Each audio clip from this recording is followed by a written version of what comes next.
ওয়াইদা বুশিরা আহাদুহুম বিল উনসা, যখন তাদেরকে সংবাদটা দেওয়া হতো, যখন ওদেরকে বলা হতো তোমাদের মেয়ে কন্যা সন্তান হয়েছে, তখন তাদের মুখখানটা কালো হয়ে যেত।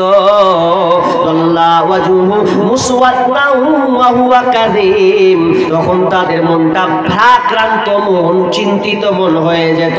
আহারে, আমার বাড়িতে কন্যা সন্তানের জন্ম হয়েছে। কেন তারা এই জিনিসটা করত? মনটা কেন খারাপ হতো? তারা ভাবতো এটা জাহিলিয়াত এমন একটি সময়, এই সময় যদি আমার মেয়েকে জন্ম দিই, আমার মেয়েকে তারা তাচ্ছিল্য করবে, তার উপরে আক্রমণ করবে, তার ইজ্জত হরণ হবে। আমার মেয়ের বিয়ে দেব, আমার মেয়ের বিয়ে দিতে গিয়ে অনেক টাকা লাগবে, জমি জায়গা দিতে হবে, অনেক কিছু বানাতে হবে, তার উপরে ঝি আমার মেয়ে পরের বাড়তে গিয়ে ঝি খাটবে। আর গ্রামের লোকটাকে ছি ছি করে, ওরে কত বড় তুই বেঈমান, আল্লাহ তোর উপরে এমন একটা জিনিস চেপেছে যে তোর বাড়িতে একটা কন্যা সন্তান জন্ম হয়েছে, তার মানে তুই মুখ পোড়া, কত রকমের কথা বলতো। আল্লাহ তাআলা ওই কথাটাকে তুলে ধরছেন, ওয়াইদা বুশিরা আহাদুহুম বিল উনসা ওয়াল্লা ওয়াজহুহু মুসওয়াদান ওয়া হুয়া কাযীম। একটা কথা বলি, ভালো করে কান লাগান। কথা শুনতে গেলে বসে শুনতে হবে, তাহলে সবকিছু বুঝতে পারবেন। এই 10 মিনিটে কিছু বুঝতে পারবেন না, মন দিয়ে শুনতে হবে কি বলতে চাচ্ছি গভীর তথ্য। শুনেন, আপনার বাড়িতে একটা মেয়ে আছে, ভালো করে কান লাগান। আপনার বাড়িতে মেয়ে আছে, এখন ওই মেয়েটা 16 বছরের মেয়ে যদি হাত ধরে পালিয়ে যায় উনি করবে একটা সোতে, আচ্ছা আপনাকে ভালো লাগবে? ভালো লাগবে না? না বলবেন যে গরু বেচা গেল, এরকম বলবেন নাকি? কিছু কিছু জায়গা আছে কিছু গরু বেচা গেল, আর মান সম্মান আছে কিনা আল্লাহ ভালো জানে।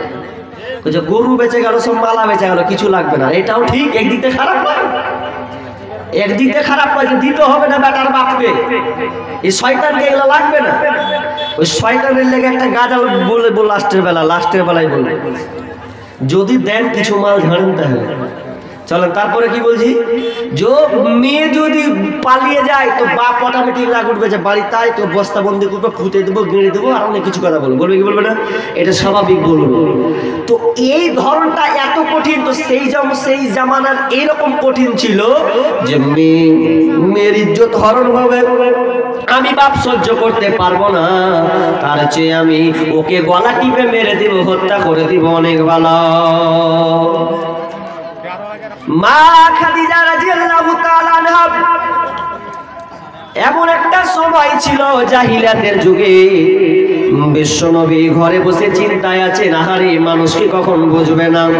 কারণ একটা মেয়ে যখন রাস্তায় চলতো বন্ধুরে, 4-5টা ছেলে বলতো মেয়েটার পেটে কি আছে বল, তখন মেয়েটার মাঝখানকে চিড়ে দিয়ে বাচ্চা বের করতো, জিতাজিতি করতো, গেম খেলতো মেয়ে পেটে বাচ্চাকে নিয়ে। কত জঘন্য ছিল সেই সময়।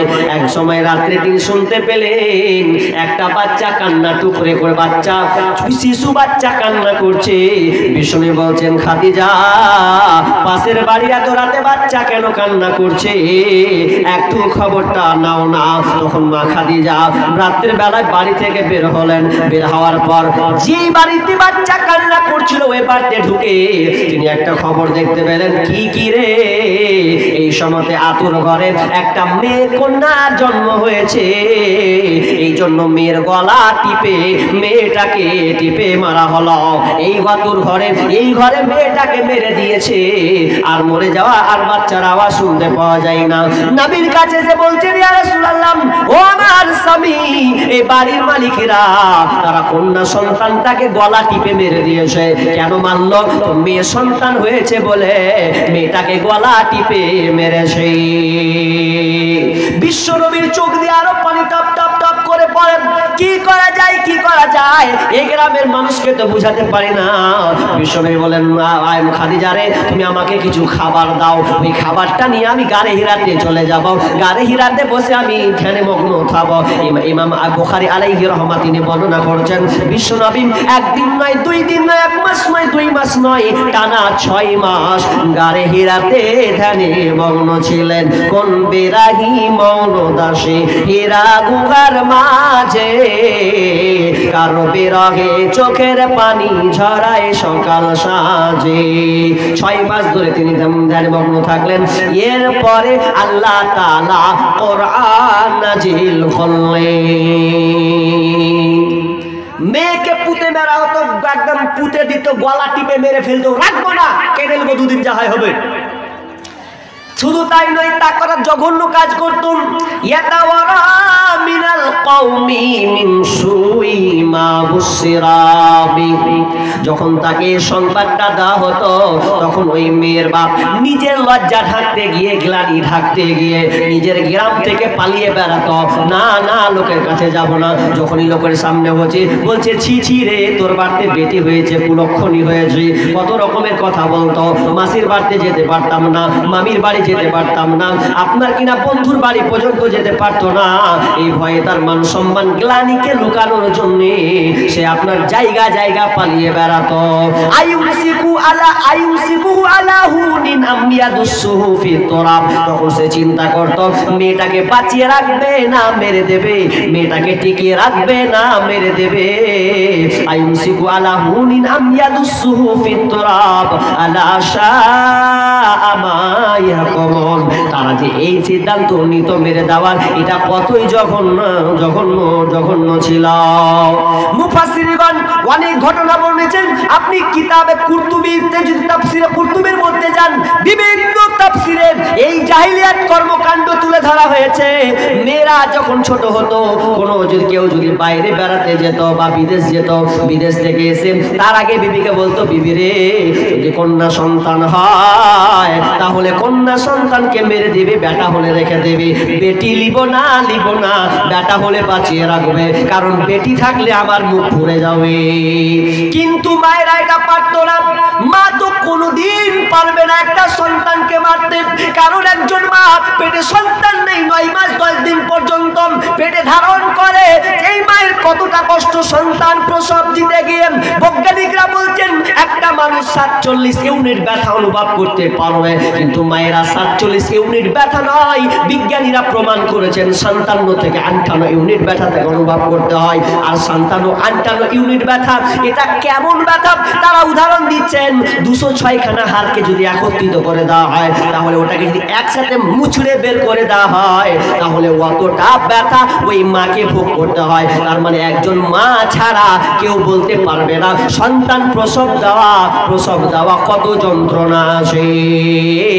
এই জন্য দেখবেন গত বছর তার আগের বছরে পেপার দিয়েছিল, একজন মা বেঁচে শুয়ে আছে, মা সিরিয়াসলি এমন অবস্থা, সন্তান বাঁচাতে গেলে মা মরবে, আর মাকে বাঁচাতে গেলে সন্তান মারা যাবে। এখন ডাক্তার কি করবে বের করতে পারে না। এমন সময় মেয়েটাকে বলছে, মা তোমাকে একটা কথা বলি, কি বলো তো, তোমার এমন একটা অবস্থা হয়েছে, বলো দুটার মধ্যে একটা অপশন, তুমি তোমার ছেলেকে বাঁচাবে না তুমি বাঁচবে। তুমি যদি বাঁচো তোমার সন্তান মারা যাবে, আর সন্তানকে যদি বাঁচাতে যাও তোমাকে মরতে হবে। এখন কোনটা করবে বলো? তখন মা কোনো চিন্তা ভাবনা নাই, মার সঙ্গে সঙ্গে উত্তর দিয়েছেন, এটা পেপারও এসেছিল। মার সঙ্গে সঙ্গে বলছে, ডাক্তার আমার সামনে আমার সন্তান মারা যাবে, মা আমি এটা কখনোই মেনে নিব না। আমি দুনিয়াতে এসেছি, আমার বিবাহ হয়েছে, আমার বিয়ে হয়ে আমার স্বামী দেখলাম, মায়ের মুখ দেখলাম, বাপের মুখ দেখলাম, ভাইয়ের মুখ দেখেছি, সূর্য কেমন দেখেছি, চাঁদের কিরণ কেমন দেখেছি, আবহাওয়া বাতাস খেয়েছি, অনেক কিছু খেলাম। আমার সন্তান তো খাই নাই, আমার সন্তান এখন মাত্র ভূমিষ্ঠ হবে। তো আমি চাই ডাক্তার মশাই, আমি বাঁচতে চাই না রে, আমার সন্তানটাকে তুমি পৃথিবীর বুকে বাঁচিয়ে রাখো, আমি মরে যাই ওই ভালো, আমার সন্তান পৃথিবীর আলো পাবে, সূর্যের আপনার চন্দ্রের কিরণ পাবে, আমি চাই আমার সন্তানটা বেঁচে থাকুক। যখনই এই কথা বললাম, এই কথা বলতে বলতে ডাক্তার পর্যন্ত সেদিনকে কান্না করেছিলাম। আহারে মায়ের বেদনা এই পৃথিবীর কেউ বুঝে না, মা কি জিনিস কেউ বুঝে না, মায়ের যন্ত্রণা কেউ বুঝে না। এই জন্য একজন কবি বলে, জীবনের মূল কষ্ট মায়ের প্রসব বেদনায়, সাত আসমান সাত জামিন তখন মায়েরই মাথায়। আমার সুন্দর মুখ দেখে মায়ের, আমার সুন্দর মুখ যে যাই ভুলিয়া, ও আমার প্রাণের মা, মা গো মা, কোথায় গেলে মোরে ছাড়িয়া? জনম দুঃখী ইয়াতীম আমি, চাই না কেহ ফিরিয়া। আমি যখন ছিলাম আমার মায়েরই উদারে, চলাফেরা করলেন যে মায় কত কষ্ট করে। এমন মাকে কেমনে আমি, এমন মাকে কেমনে আজি যাব আমি ভুলিয়া? ও আমার প্রাণের মা, মা গো মা, কোথায় গেলে মোরে ছাড়িয়া? জনম দুঃখী ইয়াতীম আমি, চাই না কেহ ফিরিয়া। আমি যখন ছিলাম আমার দুঃখে কষ্টে মায়ের জীবন আমাকে নিয়া, শোধ করিতে পারিব না ঋণ জীবনটা দিয়া। দুঃখে কষ্টে মায়ের জীবন আমাকে নিয়া, শোধ করিতে পারিব না ঋণ জীবনটা দিয়া। স্বপ্নের মাঝে মাকে দেখি, ঘুমের মাঝে মাকে দেখে কেন্দে কই বুক ভাসাইয়া। ও আমার প্রাণের মা, মা গো মা, কোথায় গেলে মোরে ছাড়িয়া? জনম দুঃখী ইয়াতীম আমি, চাই না কেহ ফিরিয়া। সেই দিন হসপিটালে মা মারা গেল, সন্তানকে বাঁচিয়ে রাখলো। তার মানে মা কত অবদান, মা কত বড় জিনিস বন্ধুরে। এখন মাকে আমরা মানতে শিখিনি, এখন মাকে আমরা জানতে শিখিনি যে মা নিজের মৃত্যুকে সে পেতে নিতে চায়, সন্তানকে মারবো না বলে। সেই সময় রিপোর্টকে মা মারা গেল, সন্তানকে পৃথিবীর বুকে বাঁচিয়ে রেখেছে। সেই মাকে বলছে যে দেখ মেয়ে হলে মেরে দিবি, গেলাম এসে যেন দেখি বেটা। কিন্তু মা কি আর পারে? মা পারবে না, রেখে দিল। সন্তান আস্তে আস্তে বড় হয়, সন্তান আস্তে আস্তে বড় হয়, 1 বছর 2 বছর 3 বছর 4 বছর 5 বছর, 4-5 বছর পর এবার বাড়ি যদি ঢুকছে, আহারে যেমনই ঢোকা বলেছে তোর আব্বু আসবে, যেমনই বলা আব্বা পালেছে। দেখেন সুযোগ লিছে দোয়া করছিল মনে হচ্ছে নাকি, যে লাইনটা পালাবো হুট করে, ওই রকমই করছে যে হ্যাঁ পালাবেন মানে ওয়াদা করছে, ওয়াদা তো হাত তুলে নিল করে পালাই। তা আমাকে ফাঁকি দিবেন, তা আল্লাহকে পারবেন ফাঁকি দিতে। অনেকে উঠে পালিয়েছে, রাউন্ড মেরেছে। তো কি বলছিলাম, এই যে জেনারেটরটা কাছে কিনে দিলেন, হ্যাঁ এত কাছে দিলেন তো ভাট ভাট ভাট ভাট করবে। এখন আমার শুনবেন না, ওয়াটটা শুনবেন, আল্লাহ জানে। খুব কাছে হয়ে গেল, এগুলো দূরে করতে হয়। তো কি বলছিলাম, আপনারা শুনতে পাচ্ছেন, বুঝতে পারছেন তো? মা বোন একটু ধীর স্থির ভাবে বসুন। তো কি বলছিলাম, যে ছেলে আস্তে আস্তে বড় হয়, বড় হয়ে বাড়ি এসে মা আব্বা বলেছে, তো বাপের জানটা ঠান্ডা হয়ে গেছে। আহারে আমাকে বাপ বলছে, কি সুন্দর মিষ্টি কথা। ইমাম কুরতুবী তিনি নিজে বর্ণনা করছেন, সন্তান যখন ভূমিষ্ঠ হলো, ভূমিষ্ঠ হওয়ার পর বাপ বললে আহারে এই মেয়েটা কত সুন্দর, কার মেয়ে? মিস্ত্রি বলছে ও স্বামী আমার, এটা হচ্ছে আপনার মেয়ে। শুনে মাথা খারাপ, এত সুন্দর মেয়ে আমাকে আব্বা বলে রেখেছে, জান প্রাণ জুড়িয়ে যায়, এতটা জান প্রাণ জুড়িয়ে যায়। তখন তিনি একটা সিদ্ধান্ত দিলেন, হা এ মেয়েটা কেমন করে মারব? বাপ ভুলতে যেতে চায়, জায়গা বড় হয়েছে কি রেখে দেব। যখনই বাপ বাইরে হয়, তখনই লোকের মুখে 5 রকম কথা শুনে, আহারে তোর মুখ পড়া দেখ, তোর বাড়িতে একটা বেটি হয়েছে, তুই বিয়ে দিবি, তোর বেটি ঝি খাটবে, এত টাকা লাগবে, এত কিছু লাগবে। যখন সব রকম কথা বাপকে শোনাতে লাগলো, বাপ আর স্ত্রী থাকতে পারে না। তখন কি করলাম, একটা শেষমেশ সিদ্ধান্ত নিয়ে ফেললাম। বিবিকে বলছেন, বিবি রে, তুমি মেয়েটাকে একটু সাজিয়ে দাও, বেড়াতে নিয়ে যাব। বেড়াতে নিয়ে যাওয়ার নামে মা সুন্দর করে সাজিয়ে দিয়েছে।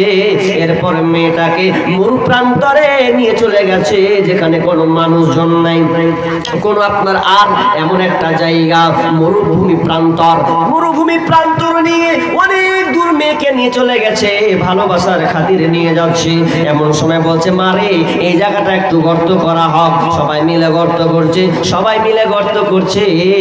এমন গর্ত করা হতো, গর্ত করতে করতে মেয়ের বাচ্চা, মা সন্তান বাপকে কতটা ভালোবাসে, মেয়েরা দেখবেন বাপকে কতটা ভালোবাসে, এতটা ভালোবাসে যে আপনার দাড়ি থাকলে দাড়িকে লাড়াবে, চুলকে লাড়াবে। মেয়ে এমনই একটা জিনিস, সোনার সম্পদ, তো সেই রকমই লাড়তো। তো এরপরে আপনার বাপের কোনো হতো না। যখন সম্পূর্ণ খোরা হয়ে যেত, তখন মেয়েকে বলা হতো, এই মেয়ে তুমি চলো, তুমি নিচের দিকে তাকাও, কতটা গর্ত হয়েছে, একবার নেমে দেখাও। যখন মেয়েটাকে এই মনে তাকাতো, মেয়েটাকে ধাক্কা মেরে নিচে ফেলে দেওয়া হতো গভীরে।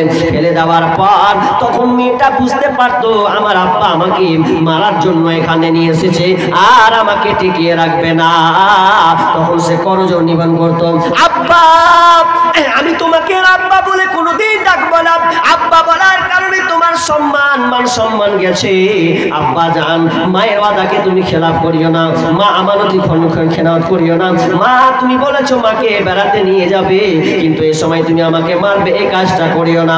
আব্বা আমি তোমার কাছে ক্ষমা ভিক্ষা চাইবো। আব্বা আমি আর তোমার সংসারে আসবো না, তোমাকে আমি কোনোদিন মুখ দেখাবো না, আমি এমন একটা নির্জন জায়গা চলে যাব। আব্বা আমি আর কোনোদিন তোমাদের সামনে আসবো না। আর সেই সময় মেয়েদেরকে মায়া করা হতো না, পাথরটা নিত, পাথরটা নিয়ে মেয়ের মাথায় এত জোরে মারত, এত জোরে মারত, রক্ত চারদিকে ছিটকে উড়ে যেত, মগজ ফেটে যেত, এত জোরে মারা হতো। চিৎকার করতো আব্বা আব্বা। শেষ মুহূর্তে আব্বা বলে বলে শেষ পর্যন্ত আপনার জীবন্ত মেয়েকে পুঁতে দিয়ে মাথা ফাটিয়ে মাটি চাপিয়ে তাকে রেখে আসতো। কেউ আবার সমুদ্র ধারে আপনার ফেলে চলে আসতো, সমুদ্রের পানিতে চালিয়ে দিত। এত নির্মম করা হতো মা বোন। আপনাদের কোনো এরকম কোনো সম্মান ছিল না, শ্রদ্ধা ছিল না। কোরআন এসেছে, কোরআন এসে তোমাদের মর্যাদাকে বাড়িয়েছে। আর কি নেবে? একটা কথা বলি, মেয়েদের সম্মান ইসলাম এসে দিল। ইসলাম ইসলাম এসে মেয়েদের সম্মান দিয়েছে। আমি বিস্তারিত বলছি না, কাটছি আর ছাড়ছি। কি কথা বলি, একটা কান লাগান। যদি স্বামী স্ত্রী বিবাহ হতো, তো বিবাহ হওয়ার পথে জাহিলিয়াতের যুগে ইহুদিরা কি করত? ইহুদের কাজ ছিল যে মেয়ে যদি কোনো তার স্ত্রী যদি পিরিয়ড হতো, মাসিক হতো, তো মেয়েটাকে আর ছুতো না, টাচ করতো না। কি করতো জানেন? ওই মেয়েরাকে ওরা কি করতো, বলছে তোরা ওই কোণে থাকবি, তোদের থালা আলাদা, তোরা খাওয়া দাওয়া করবি আলাদা, যতদিন পর্যন্ত তোরা পরিষ্কার না হবি, পাক পবিত্র না হবি, ততদিন পর্যন্ত ছুতে পাবি না, আসতে পাবি না। মেয়েদের এরকম ব্যবহার করতে হবে। কিন্তু বিশ্বনবী এটা উল্টা করতেন। বিশ্বনবীকে যখন আনাস বলছেন, ইয়া রাসূলুল্লাহ, আনাস বিন মালিক তিনি বর্ণনা করছেন, ইয়া রাসূলুল্লাহ, মেয়েদেরকে তো এইরকম ইহুদিরা ব্যবহার করছে, তো আমাদের কি করতে হবে? বিশ্বনবী বলছেন তোমরা তার উল্টাটা করো। কি উল্টাটা করবে? ইল্লান নিকাহ। বিশ্বনবী বলছেন তোমরা মিলন ছাড়া তোমার বিবির সাথে তোমরা যা ইচ্ছা তা করতে পারবে। তার মানে তোমার স্ত্রী যদি মাসিক অবস্থায় থাকে, তবুও তাকে একসাথে ঘুমাও, একসাথে ঘুমাবে, একসাথে খাবে, গল্প করবে। বিশ্বনবী মায়েশা নিজে বলছেন, আমি যখন পিরিয়ড হই, আমার যখন মাসিক হয়, তখন আমার উরুরাঙে দিয়ে বিশ্বনবী কোরআন তেলাওয়াত করত। তার মানে মেয়েদেরকে অপছন্দ করতো না, বরং ভালোবাসতেন। শুধু বিশ্বনবী একটাই কথা বললেন, ইল্লান নিকাহ। তোমরা এর অর্থ হচ্ছে তোমরা মিলন ছাড়া তোমার স্ত্রীর সঙ্গে সব কিছু তোমরা করবে। খবরদার ইহুদির মতন তোমার বিবিদেরকে ঘর থেকে বের করবে না। মা আয়েশা নিজে বলছেন যে আমার স্বামী আমার সঙ্গে কেমন ব্যবহার করত। মা আয়েশা বিবি বলে যে পানি পেতাম, ফিরে সে পানি আমি নবীকে দিতাম, পিতাম যেখানে আমি মুখ লাগাইয়া নবীজি পিতেন সেইখানে মুখ দিয়া, আর যে হাড়ের গোশত লাগাইয়া দান আমি ফিরে খাইতেন নবীনে জাত। নিহাত থাকিতাম আয় আমি হায়েজের হালে এইরকম করিতেন নবীনে নামে। কবু ঘৃণা করে নাই নবীজি আমার, কত ভালোবাসিতেন বিবি দিকে তার। আমার মুখের ঠাই ঠোঁট লাগাইয়া গোশত খাইতেন আপে খুশিতে ভরিয়া। তার মানে কত ভালোবাসতেন বিবিদেরকে। ইসলাম মেয়েদেরকে সম্মান ইজ্জত দিয়েছে। এবার আমি 3টা ক্যাটালগ শর্ট করে বলবো, আপনারা চলেন, আমি আর বিস্তারিত গেলাম না। 1 নাম্বার মেয়ে হিসাবে অধিকার, 2 নাম্বার স্ত্রী হিসাবে অধিকার, 3 নাম্বার মা হিসাবে অধিকার। এই 3টা শর্টে বলছি। নাম্বার 1, 1 নাম্বার মেয়ে হিসাবে অধিকার, কন্যা হিসাবে অধিকার সম্মান কি দেওয়া হয়েছে। বিশ্বনবী বলছেন, আনাস ইবনে মালিক রাদিয়াল্লাহু তাআলা আনহু قال قال رسول الله صلى الله عليه وسلم من على جاريتين حتى تبلغا جاء يوم القيامة انا وهو هكذا وضم اصابعه। বিশ্বনবী বলছেন, যার বাড়িতে 2টা মেয়ে আছে, ভালো করে কান লাগান মা বোন, যার বাড়িতে 2টা কন্যা সন্তান আছে, আর ওই কন্যা সন্তানকে যদি সুন্দর ভাগে ভালো শিষ্টাচার শিক্ষা দেয়, মানে আলা জারিয়াতাইনি হাত্তা তাবলুগা, তার মানে বালেগা পর্যন্ত যদি তাকে ভালো করে লালন পালন করে, বালেগা পর্যন্ত ভালো করে যদি লালন পালন করে, তো যা ইয়াউমাল কিয়ামা, কিয়ামতের দিন তিনি নবীর সঙ্গে এরকম থাকবে। নিজে বলছেন আনা ওয়া হুয়া হাকাদা, তিনি আঙ্গুলকে উঠালেন জম্মা সাবিয়াহু, এবং আঙ্গুলটাকে জমা করে দেখালেন, আমার সেই গার্জেনরা আমার সঙ্গে কিয়ামতের দিন থাকবে। তার মানে যার বাড়িতে 2টা মেয়ে আছে, সে আপনার মেহমান হিসাবে সম্মানের সাথে বিশ্ব নবীর সঙ্গে থাকবে। ছেলের ব্যাপারে 10টাও যদি ছেলে হয় পাবেন না।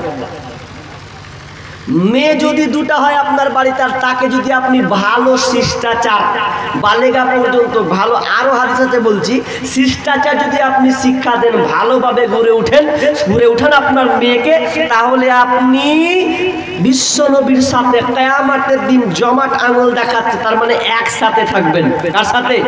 নবীর সাথে। তাহলে এটা কন্যা সন্তান হচ্ছে নিয়ামত, কন্যা সন্তান হচ্ছে নিয়ামত, এটা সৌভাগ্যের ব্যাপার। ভাগ্যে আছে বলে আপনি জুটেছেন, অনেকে পাই না। কিন্তু সোশ্যাল মিডিয়াতে দেখা যাচ্ছে কি, মেয়ে সন্তান হয়েছে তো আছাড় দিয়ে মেরেছে, লিবে না বেটি।